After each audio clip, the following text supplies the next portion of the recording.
Bonjour à tous, bienvenue dans l'interview. Notre invité ce midi est Ahmed Laouej. Bonjour. Bonjour. Sénateur pour le Parti socialiste. Je vais peut-être commencer par interroger le spécialiste des finances que vous êtes. Il y a une manifestation des agents du fisc en ce moment dans les rues de Bruxelles. Vous comprenez qu'ils expriment une certaine forme de ras-le-bol ? Ah, je le comprends totalement. Malheureusement, ça couvre depuis déjà très longtemps. Ce n'est pas faute d'avoir prévenu le ministre des Finances, Koen Geens. Alors, de quoi s'agit-il ? Il s'agit d'une grande réorganisation du département des Finances, le plus grand département fédéral.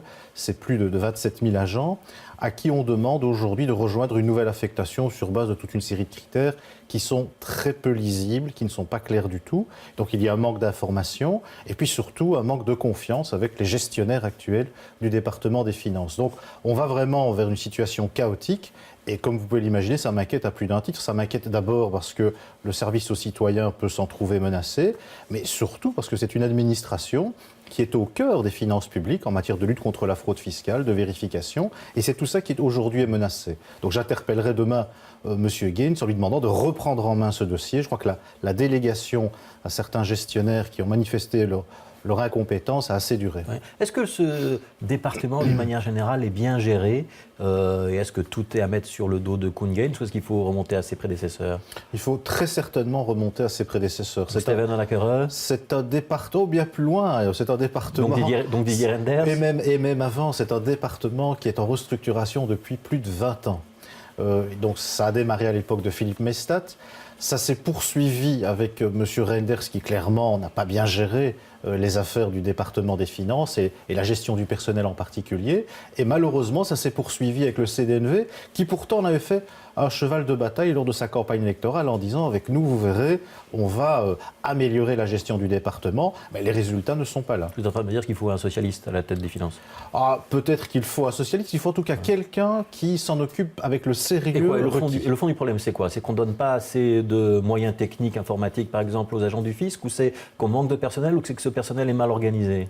C'est qu'on a à un moment donné décidé de revoir complètement la structure du département. On a ensuite décidé de placer tous les agents dans les nouvelles structures. Et c'est là où le bât blesse, c'est que les choses se font sans critères qui soient clairs, compréhensibles par les agents, en créant de l'incertitude à l'égard de certains qui pourtant ont beaucoup d'expérience. Je vais vous donner un exemple.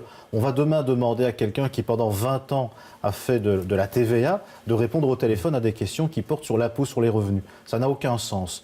Et de la même manière, on insécurise les agents contractuels en les menaçant même de licenciement pour inaptitude. Donc ça ne va vraiment pas. Il faut vraiment que le ministre Geens reprenne le dossier en main, dossier qui avait été délégué jusque-là à des fonctionnaires généraux. Et pourtant, les rentrées fiscales sont bonnes. On avait dit que la lutte contre la fraude, il y a un secrétaire d'État qui s'en charge. Les socialistes dont vous faites partie disent qu'il obtient des résultats. Oui, alors lui, justement, il s'occupe de la grande fraude fiscale. Et de ce point de vue-là, on ne peut que se féliciter du bilan très positif Vous êtes de en train de dire que dès que c'est un Crombé. socialiste, ça marche bien, et dès que c'est un social-chrétien ou libéral, ça ne marche pas bien. C'est un peu manichéen. Je constate en tout cas que la gestion du personnel relève de M.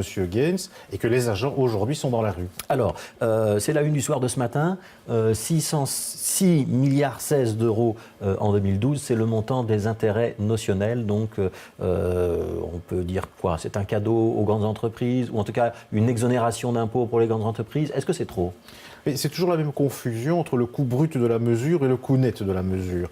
Donc c'est une mesure qui en effet vise à réduire la fiscalité sur les sociétés en général. Donc on rappelle le principe. Pour les entreprises qui ont un emprunt pour faire un certain nombre d'investissements, il y a des déductions d'impôts et on a imaginé un système équivalent pour ceux qui n'empruntaient pas mais qui utilisaient leur capital. J'ai résumé à grands traits. C'est tout à fait ça. Donc voilà. C'est tout à fait ça.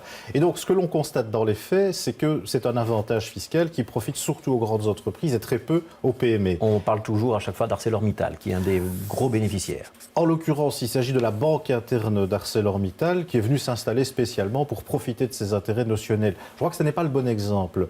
Par contre, ce qui, je dirais, induit une confusion aujourd'hui et qui fait la manchette en effet de vos collègues du soir, c'est qu'on confond toujours le coût brut et le coût net de la mesure. Le coût brut, c'est en effet ce que facialement elle coûte à l'État, mais on oublie de dire qu'au moment où on a adopté cette mesure, il y a eu toute une série de mesures compensatoires. On a supprimé les centres de coordination, ce qui rapportait quelques milliards d'euros. On a revu la fiscalité des plus-values. On a mis en suspens la déduction pour investissement, la réserve d'investissement. Bref, on a essayé d'avoir une neutralité budgétaire. Il y a eu un léger dérapage, mais certainement pas de l'ordre de 6 milliards, chiffre annoncé aujourd'hui par vos collègues du soir. Non, la Banque nationale s'était planchée sur le sujet dès 2008 et avait estimé le dérapage budgétaire de l'ordre de 400 millions. C'est évidemment 400 millions de trop, mais ça n'est pas les 6 milliards dont on parle aujourd'hui. C'est 800 millions de plus entre 2011 et 2012, alors qu'on a réduit les taux et qu'on essaye de contrôler le phénomène. À nouveau, toujours sur le coût brut, donc on ne tient pas compte des mesures compensatoires. En même temps, ce sont les chiffres qui concernent l'année 2011, nous sommes en 2013, et entre 2011 et 2013, le gouvernement fédéral a pris des nouvelles mesures pour restreindre encore le champ d'application des intérêts notionnels. C'est sous contrôle, on a diminué le taux. Et est-ce qu'il faudra renoncer aux intérêts notionnels pendant la prochaine législature? Ce sera dans le programme du PS? Mais je vous remercie de me poser la question, parce que je vous parle des intérêts notionnels, je vous parle de chiffres, mais ce qu'il faut parler, c'est de la mesure elle-même. Et moi, ce que je crois, c'est qu'il faut faire autre chose. Il faut recycler les intérêts notionnels, prendre l'enveloppe budgétaire qui y correspond, pour avoir une politique fiscale de soutien à l'activité économique. Autrement dit, un soutien plus direct à l'investissement productif et à la création d'emplois. Donc je ne suis pas un supporter des intérêts notionnels. Donc une aide fiscale pour ceux qui créent effectivement de l'emploi, j'ai bien compris. Tout à fait, et qui investissent et qui créent de l'emploi en investissant. Donc c'est vraiment ça qu'il faut faire, il faut revoir la copie. Et que répondez-vous à ceux qui disent si on touche aux intérêts notionnels, de grandes entreprises vont partir et mettre leur centre de coordination, leur centre financier dans d'autres pays?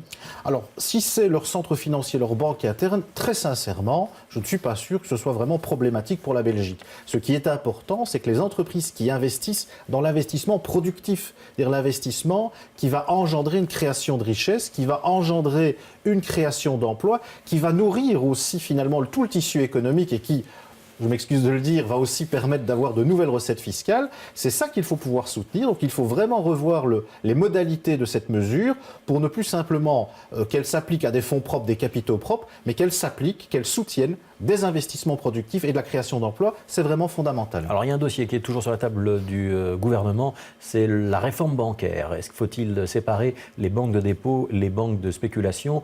J'ai eu le sentiment que le PS disait oui, il faut les séparer et que finalement on ne les sépare plus. Alors, ce qui se passe, c'est deux choses. Koen-Geens, c'est parti du rapport de la Banque nationale qui dit quoi?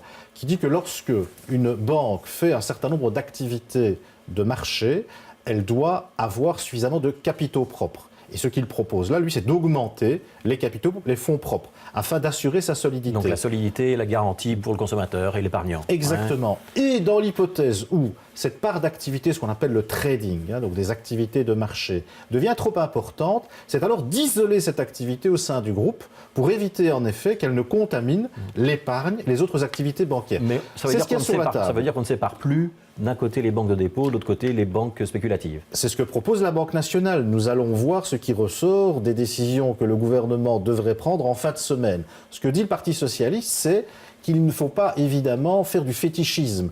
L'important, c'est de protéger l'épargne. C'est que l'épargne, quoi qu'il arrive, l'épargne des ménages, quoi qu'il arrive, ne soit pas contaminée par les autres activités d'affaires du secteur bancaire. Et après les grandes crises, on avait dit il faut séparer les banques. On n'est plus en train de dire la même chose. C'est-à-dire que la séparation des banques, et tous les rapports le disent, elle peut se faire par une séparation juridique, elle peut se faire aussi par une séparation économique, elle peut aussi se faire à l'intérieur du même groupe.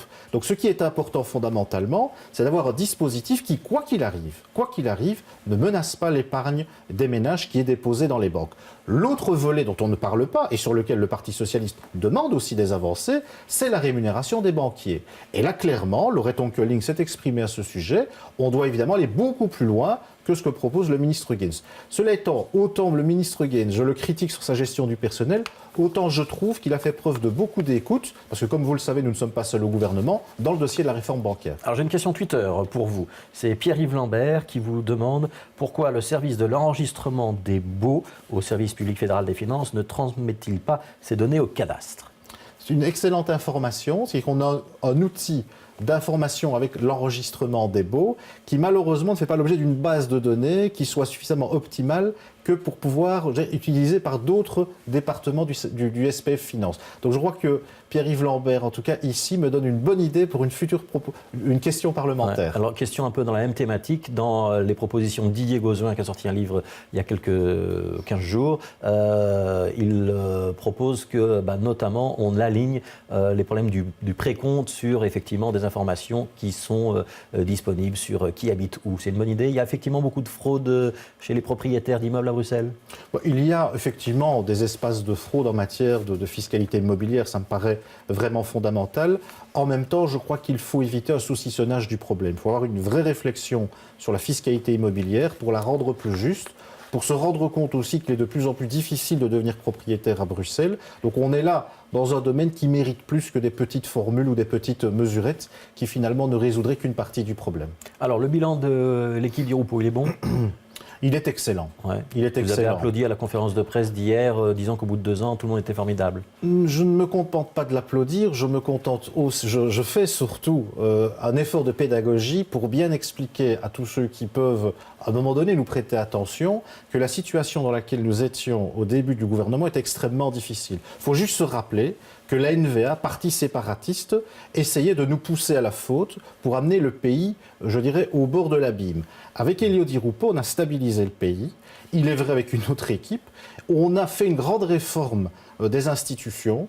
On a aussi stabilisé le pays au plan de ses finances publiques. Il faut juste se rappeler qu'à l'époque où la NVA exerçait une grande pression politique sur la formation du gouvernement, les marchés financiers ne nous prêtaient plus de l'argent qu'à hauteur de 6%. On est revenu en dessous, à un moment donné, de 2%. On se restabilise à peu près autour de ce montant, de ce taux. Donc ça, c'est vraiment quelque chose de très important. Qu'est-ce que vous répondez à la NVA, justement, qui dit que cette communication d'hier sur le bilan des 2 ans n'est rien qu'un show, et à Écolo, également dans l'opposition au fédéral, qui dit tout ça, c'est bien gentil, pas de quoi pavoiser, regardez le taux de pauvreté, il n'a pas arrêté d'augmenter, donc le bilan n'est pas si bon. J'aurais préféré qu'Écolo prenne ses responsabilités et nous rejoigne au sein de l'équipe gouvernementale. Ils l'ont fait pour la réforme de l'État. Mais pas pour le reste. Autrement dit, la réforme de l'État, oui. Ils ont d'ailleurs engrangé un certain nombre de touches, la responsabilisation climat, par exemple, il faut le dire. Mais en même temps, pour le reste, l'assainissement des finances publiques, les 22 milliards qu'il a fallu trouver, la nécessité de remettre aussi un petit peu d'ordre dans le fonctionnement d'un certain nombre de départements, tout cela, ils ne s'y sont pas associés. C'est un choix délibéré, je peux le comprendre. Mais en même temps, venir donner des leçons après, c'est un peu trop facile. Moi, ce que je vois, c'est que nous avons remis nos comptes publics à l'équilibre, nous avons redonné de la crédibilité au pays, et surtout, nous relançons la machine économique parce qu'on voit arriver les prémices d'une relance économique. Vous êtes sénateur, vous travaillez sur la loi de financement cette semaine.